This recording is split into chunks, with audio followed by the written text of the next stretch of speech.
दोस्तों इमेजिन कीजिए कि आप ऐसे घर में फंस गए हैं जिस घर में सिर्फ आने का रास्ता है लेकिन उससे बाहर निकलने का रास्ता नहीं है। आज हमारी मूवी की कहानी भी एक ऐसे ही घर से शुरू होती है जिसके अंदर एक मासूम कपल फंस जाता है। उसके बाद उनकी जिंदगी बद से बदतर हो जाती है। हम मूवी की शुरुआत में जेमा और उसके हस्बैंड टॉम को देखते हैं। उनकी अभी अभी शादी हुई है। जेमा एक टीचर है और टॉम एक कंपनी में काम करता है और उन्हें एक घर की तलाश है। ये दोनों एक स्टेट एजेंट के ऑफिस में आते हैं जहां इनकी मुलाकात मार्टिन नाम के एजेंट से होती है जो इन दोनों की बातों को सुनकर इन्हें वैसे ही घर के बारे में बताता है जैसा इनको चाहिए।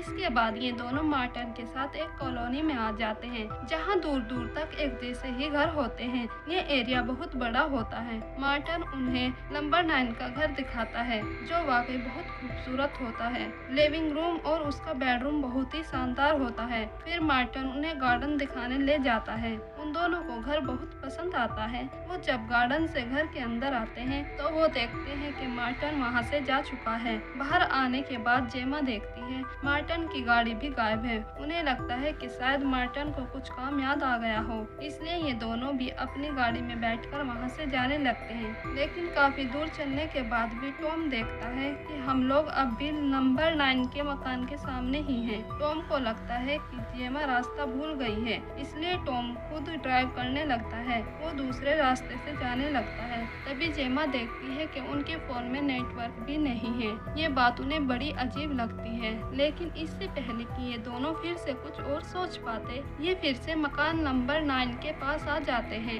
ये देखकर टॉम काफी परेशान हो जाता है और वो स्मोकिंग करने लगता है। जेमा उसे स्मोकिंग करने से मना करती है। टॉम अपनी सिगरेट बाहर फेंक देता है और गाड़ी लेकर चल पड़ता है, मगर रिजल्ट सेम होता है। ये बार बार मकान नंबर 9 के पास ही आ जाते हैं। अब इन दोनों को फिक्र होने लगती है क्योंकि ये दोनों चाहकर भी वहाँ से नहीं निकल पा रहे थे। उन दोनों को सुबह से रात हो जाती है लेकिन उन्हें बाहर निकलने का रास्ता नहीं मिलता। तभी इनकी गाड़ी का फ्यूल खत्म हो जाता है। ये दोनों देखते हैं कि हम फिर नंबर 9 के बाहर खड़े हैं। जेमा मदद के लिए आवाज लगाती है लेकिन वहाँ उन दोनों के अलावा कोई भी नहीं होता। तब ये दोनों हार मानकर घर के अंदर आ जाते हैं। रात गुजर जाने के बाद सुबह टॉम घर की छत से बाहर जाने का रास्ता देखने लगता है तो वो देखता है कि उसके चारों तरफ एक जैसे मकान है और कुछ नहीं। तो ये दोनों गार्डन के रास्ते से बाहर निकलने का फैसला करते हैं। उसके बाद ये दोनों एक के बाद एक घरों को पार करते हुए आगे बढ़ने लगते हैं। ये दोनों पूरा दिन ऐसे ही चलते रहते हैं मगर इन्हें कोई भी रास्ता नजर नहीं आता।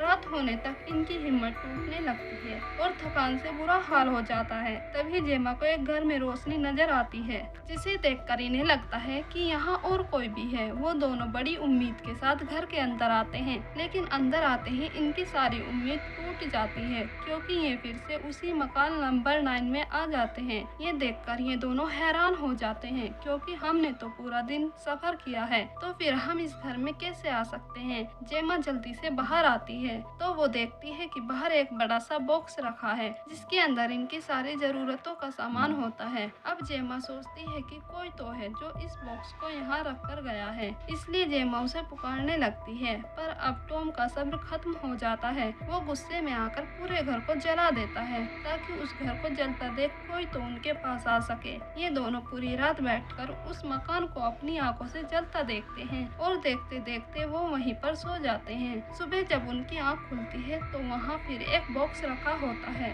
जेमा देखती है कि उसके अंदर एक बच्चा है और एक लेटर भी है जिसमें लिखा है कि तुम्हें इस बच्चे को पालना है और इस बच्चे के बड़े होते ही तुम्हें रिहा कर दिया जाएगा। तभी ये दोनों देखते हैं कि जो घर कल रात जलकर राख हो गया था वो अब फिर से पहले जैसा हो गया है। ये देखकर ये दोनों हैरान हो जाते हैं। अब उन्हें समझ में आ जाता है कि हम बहुत बड़ी मुसीबत में फंस चुके हैं। फिर हमें 3 महीने बाद का सीन दिखाया जाता है कि वो बच्चा बहुत ही तेजी से बड़ा हो रहा होता है। दरअसल ये बच्चा एक न्यूटन होता है। वो बच्चा जेमा और टॉम को अपने पेरेंट्स समझता है मगर वो दोनों इस बच्चे से नफरत करते हैं। जेमा और टॉम हर रोज घर के कचरे को बाहर रखकर उसे ले जाने वाले का इंतजार करते हैं, लेकिन ये दोनों आज तक पता नहीं लगा पाए कि उसे कौन उठाकर ले जाता है। फिर एक दिन टॉम अपनी सिगरेट पीकर गार्डन के घास पर फेंकता है तो वो घास कहीं गायब हो जाती है। ये देखकर टॉम को एक आइडिया आता है।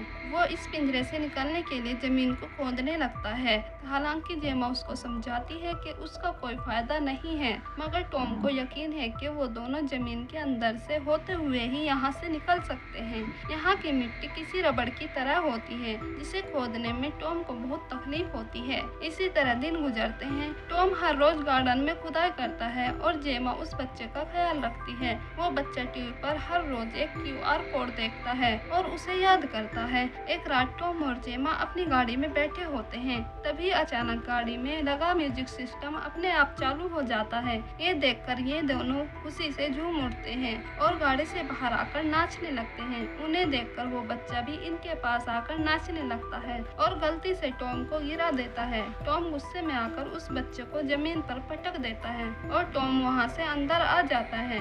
जेमा ना चाहते हुए भी उस बच्चे को अपने बच्चे की तरह प्यार करती है। वो उस बच्चे को समझाती है कि तुम हर जगह हमारे साथ नहीं रह सकते। ये सुनकर वो बच्चा जोर जोर से चिल्लाने लगता है। दरअसल उस बच्चे की चिल्लाने की आवाज किसी जानवर की तरह होती है। तो जेमा उसे गुस्से में छोड़कर टॉम के पास आ जाती है और सुबह टॉम अपना नाश्ता खत्म करके फिर से खोदने लगता है। तभी उसे नीचे से किसी की आवाज आती है और वो ये बात जेमा को बताने आता है। तो वो देखता है कि जेमा उस बच्चे के साथ उसकी मोम की तरह खेल रही होती है। ये देखकर टॉम उस बात को अपने दिल में रख लेता है। फिर रात में जब टॉम सो रहा होता है तभी उसे किसी की आवाज आती है। टॉम चौंक कर उठ जाता है तो वो देखता है कि वो बच्चा टीवी देख रहा है। टॉम गुस्से में टीवी को बंद कर देता है, मगर वो बच्चा फिर से रिमोट लेकर टीवी को ऑन कर देता है। हालांकि जेमा भी उसे रोकती है, मगर वो उन दोनों की बात नहीं सुनता। सुबह जब टॉम नाश्ता बना रहा होता है तो वो बच्चा फिर जोर जोर से चिल्लाने लगता है। ये देखकर टॉम को गुस्सा आ जाता है और वो उस बच्चे को उठाकर गाड़ी के अंदर बंद कर देता है। लेकिन जेमा की ममता जाग जाती है। वो टॉम को ऐसा करने से मना करती है तो टॉम उसे समझाता है कि वो इंसानी बच्चा नहीं है, तुम उसे अपना बच्चा समझना बंद करो। मगर जेमा टॉम की एक भी बात नहीं सुनती और टॉम से गाड़ी की चाबी लेकर उस बच्चे को बाहर निकाल लेती है। मगर इस बात से जेमा और टॉम के बीच में एक दीवार खड़ी हो जाती है। अब टॉम और जेमा एक दूसरे के साथ नहीं रहते। जेमा पूरा दिन उस बच्चे के साथ रहती है और टॉम अब उसी गड्ढे के अंदर रहने लगता है। इसी तरह से दिन गुजरते हैं। टॉम धीरे धीरे उस मिट्टी की वजह से बीमार पड़ने लगता है। एक दिन वो बच्चा जेमा को कहीं भी नजर नहीं आता तो जेमा बेचैन हो जाती है और टॉम से पूछती है, क्या तुमने उस बच्चे को देखा है? तभी वो बच्चा उनके पास आता है। उसके हाथ में एक बुक होती है तो जेमा देखती है कि उस बुक के अंदर ढेर सारे QR कोड हैं। ये वैसे ही कोड हैं जैसे वो बच्चा टीवी पर देखता है। तो जेमा उस बच्चे से पूछती है कि ये बुक तुम्हें किसने दी है? तो वो बच्चा उससे कहता है कि मैं तुम्हें इसके बारे में नहीं बता सकता। अब जेमा उस बच्चे से उगलवाने के लिए एक गेम खेलती है। इस गेम में बच्चे को जेमा की नकल उतारनी होती है। फिर जेमा उसे टॉम की नकल उतारने को बोलती है। जब बच्चा पूरी तरह से गेम में खो जाता है तो जेमा उसे उस आदमी की नकल उतारने के लिए कहती है जिससे वो आज मिला था। जब वो बच्चा उस आदमी की नकल उतारता है तो जेमा के होश उड़ जाते हैं। ऐसे एहसास होता है कि वो बच्चा एक न्यूटन है। वो रोते हुए उस बच्चे से कहती है कि मुझे बस अपने घर जाना है। तो वो बच्चा उसे मुस्कुराकर ये कहता है, अब यही तुम्हारा घर है। ये सुनकर जेमा समझ जाती है कि वो यहाँ से कभी भी नहीं निकल सकती। फिर हम कुछ महीनों के बाद का सीन देखते हैं। अब वो बच्चा बड़ा हो जाता है। अब उस बच्चे के बड़े होते ही जेमा उससे डरने लगती है। उधर टॉम धीरे धीरे अब और भी ज्यादा बीमार हो जाता है। जेमा टॉम से माफी मांगती है कि तुम सही थे, हमें इस बच्चे को बचपन में मार देना चाहिए था, मगर मैंने तुम्हें ऐसा नहीं करने दिया। टॉम उससे कहता है कि तुम्हारा दिल साफ है इसलिए तुमने ये नहीं करने दिया और टॉम जेमा को माफ कर देता है। जिसके बाद ये दोनों फिर से एक साथ रहने लगते हैं। वही वो लड़का इन्हें बिना बताए रोज कहीं जाया करता था और जेमा उसका पीछा करती थी। वो घूम फिर के फिर से उसी घर के सामने आ जाया करती थी। फिर एक रात टॉम को खुदाई करते हुए उस गड्ढे में एक लाश दिखाई देती है जिसे देखकर टॉम बहुत ज्यादा डर जाता है। तब जेमा उसे संभालती है और वो टॉम को लेकर घर के अंदर जाने लगती है। लेकिन उस लड़के ने घर का दरवाजे को लॉक कर रखा होता है। जेमा उस दरवाजे को खुलवाने के लिए गिड़गिड़ाने लगती है पर वो दरवाजा नहीं खोलता। लगता है कि उस लड़के को उन हम दोनों की जरूरत नहीं है। तो जेमा टॉम को लेकर गाड़ी के अंदर आ जाती है। सुबह जब जेमा की आँख खुलती है तो टॉम की हालत और भी ज्यादा खराब हो जाती है। जेमा उस लड़के से मदद मांगती है। तब वो जेमा से कहता है कि अब इनका आखिरी समय चल रहा है। ये कहकर वो लड़का वहाँ से चला जाता है। जेमा अब पूरी तरह टूट जाती है। वो पूरा दिन टॉम के लिए बाहर बैठी रहती है। ये दोनों एक दूसरे से ढेर सारी बातें करते रहते हैं। टॉम जेमा से कहता है कि मैं आखिरी बार उस हवा को महसूस करना चाहता हूँ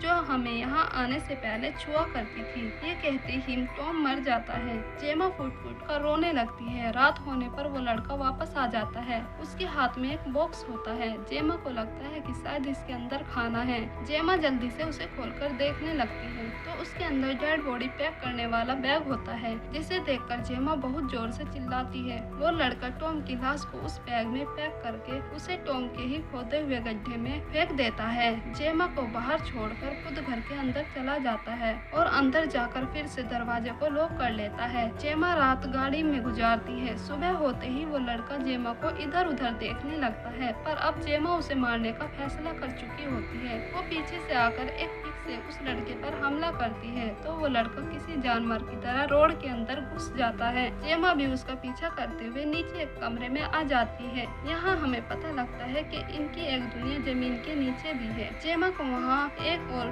बच्चा दिखाई देता है और जेमा की तरह यहाँ भी एक औरत फंसी है, पर इससे पहले कि जेमा उससे कुछ पूछ पाती वो जमीन के अंदर धंस जाती है और दूसरे फ्लोर पर आ जाती है, जहाँ उसे एक ट्रक के अंदर लाश पड़ी मिलती है, जिसे देखकर जेमा डर जाती है और वो फिसलकर एक और कमरे में आ जाती है। वो जैसे ही दरवाजा खोलती है तो वो देखती है कि वो फिर से मकान नंबर 9 में पहुंच गई है। जेमा की हालत भूख की वजह से बहुत ज्यादा खराब हो जाती है। वो पूरी तरह से थक कर जमीन पर गिर जाती है तो वो लड़का उसे भी बैग के अंदर पैक करके उसे भी टॉम के साथ दफन कर देता है। जिसके बाद वो गाड़ी में फ्यूल भरता है और वहाँ से उस एजेंट के ऑफिस में आ जाता है। दरअसल वो एजेंट भी एक न्यूटन ही होता है जो अपनी आखिरी सांसें ले रहा होता है। यहाँ हमें पता लगता है कि जैसे ही एक न्यूटन जवान होता है तो दूसरा न्यूटन अपने आप मर जाता है। वो जवान लड़का उस बुढ़े न्यूटन को एक बैग में पैक करके डोर के अंदर रख देता है और खुद उसकी जगह ले लेता है। तभी यहाँ एक और कपल आता है और इसी सीन के साथ हमारी मूवी का एंड हो जाता है।